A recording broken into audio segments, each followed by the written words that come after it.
What's up guys, I'm ChrisOrCookie, otherwise known as CG Cock. I'm going to be going over every bit of detail you need to know about how to play Duelist at a Radiant level. It would mean the world if you could like, comment, subscribe. Without further ado, let's get into it.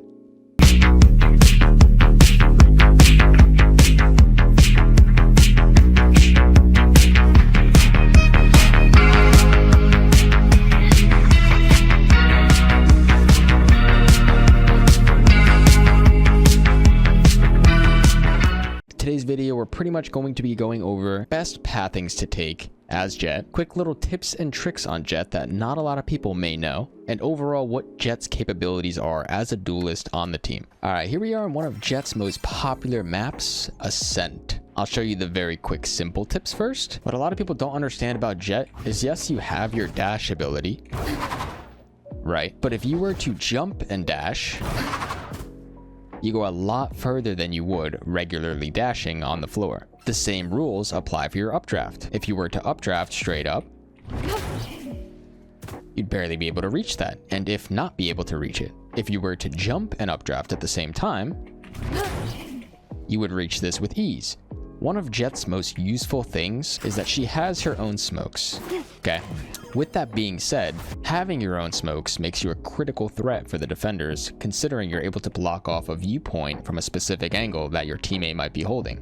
Say for instance you have a lot of players who like to play an angle like this. With the Jett smoke, what you're able to do is you could either take the short route, you could smoke close in front of you, or if your Omen or Clove or Astra or whoever may be your controller does not have a smoke for a tree, what you could do is with Jett, you could bend your smoke, and now this player is blockaded off from their line of sight. That's also another idea with Jett. A lot of players don't really utilize their smoke in an aggressive form. A lot of people like to use their Jett smoke passively. The key component of having a Jett is the fact that you're able to take these duels at your own pace. If you want to be passive, let that be known to your team. You could use your smokes passively. If you want to be aggressive, let that be known to your team, and you could use your smokes aggressively. An example of an aggressive smoke would be something along the lines of this. Say there's someone heaven, and we have an Omen smoke or Clove smoke or whatever smoke you might have, etc. planted heaven, and there might be somebody's sight, but you don't know where. What you could do is you could throw your smoke, dash into your smoke, and make sure you look each direction as you're dashing. Now that may have just looked like I just dashed into my own smoke, but what I really did is I cleared this angle, this, even this, just by doing a dash and looking around in a circle. That would give your team information on the minimap if someone were to be playing this close corner. And I'll show you an example of that right now. A really good path thing to take as Jett on Ascent, especially if you're pushing A, is using your verticality. What I mean by using your verticality is you are one of the only agents who are able to get on top of something like top gen, or on top of something like bricks, or on top of heaven. It's very, very important for you to use these advantageous angles and fights you're able to take on a specific character like Jett or Omen, or anyone who has verticality in their kit. That being said, if you're execing A and you have smokes down, what you're going to do, you're pathing. If you need to, you could throw a close smoke if there's somebody close, but your second smoke should go to top gen, and you can updraft and dash onto top gen. Most likely is going to be a player playing dice, there might be a player heaven, there might be a player hell, and there might even be a player back gen. With that being said, now you have the advantageous fight. It's harder for a player to look up than it is to look down. Say you're on top gen and you're already pre-aiming dice, these players are going to have a lot harder of a battle to take as they were to flick very hard upright towards you as you are to be pre-aimed, making a minuscule flick towards them. A lot of people think that with Jett Dash, you need to take a fight. You don't necessarily need to take a fight with Jett Dash. What you could do is use it strictly as information.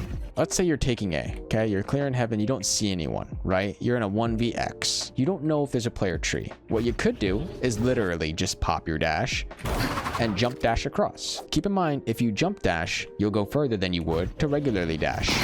So if this player is playing right here, for instance, what you could do is you could jump dash. That way you'd make it all the way across and you'd be more protected by these walls and the surroundings that you have on the map. A lot of people think that your role is strictly to go use all of your kit and get so many kills. Yes, you are supposed to get kills, but that does not mean that the only job that you have is to get kills. You as Jett, your main role is to create space, take initiative, and make first contact, whether that's getting first blooded, whether that's taking first fight, winning first fight, putting yourself in a 5v4 advantageous round. The last thing you need to be worrying about on Jett is your KD. One thing that's really good on Jett is the op. If you're a Jett main, you should be able to know how to use the op because, like I said before, with the advantageous angles, say you're playing on top of BCT, most players are not going to pre-aim this angle. What they're going to be looking at is this area right here on the bottom of CT. Jett's ultimate is one of the best parts of her utility. Yes, her ultimate is used to frag out and get a lot of kills, especially considering it's fully accurate even while moving. But Jett's main focus on her ultimate is the ability to balance economy. Say, for instance, your teammate does not have money to purchase herself a Vandal. I need this. You could simply drop your teammate the Vandal and pop your daggers. That way, you have a teammate who now has a rifle, and you have a rifle of your own, which would be your ultimate. Some things that are very important about the ult to notice is that they're fully automatic. What's this?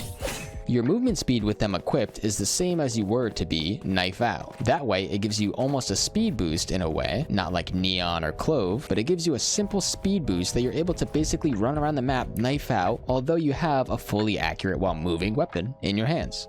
Say you're attacking the B site. You may have a Sova drone, clear close, or an Omen blind from tiles to clear close. Now you have a couple options to take as paths. One path being in market. You can throw a smoke, updraft, and dash into your market smoke. Don't forget, like I mentioned earlier on A, to look both directions as you're dashing. For example, the most common dash spot on B would probably be to go close the switch. So what you would do is you would throw a smoke on switch, you would dash into it, but look both directions.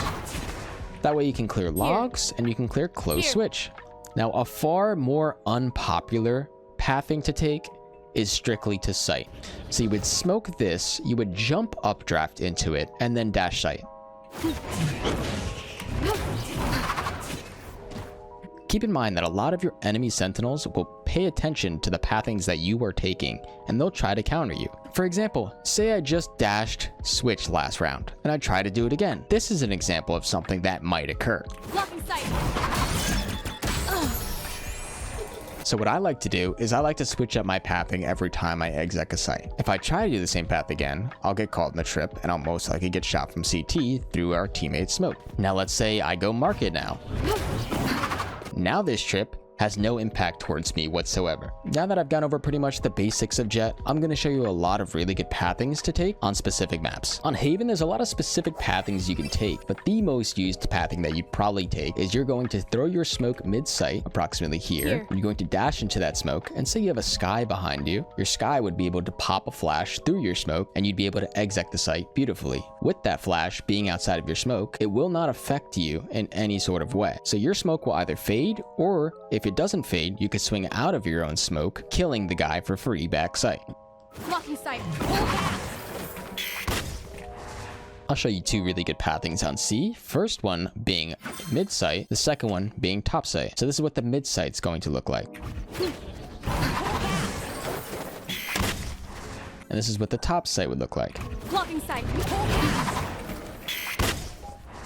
For B, there's not necessarily a really good pathing to take. Anyway, it's kind of just a directional choice that you make yourself. You'll have to make an in-the-moment critical thinking decision and choose either side that you'd like to go to. But me personally, what I like to do is I like to smoke dash updraft on top of this box. Same concept applies. You could also do it on the mid-sight box. Blocking sight. And then obviously the links of your choice, you could either smoke and dash into them, or you could just smoke and dash into sight.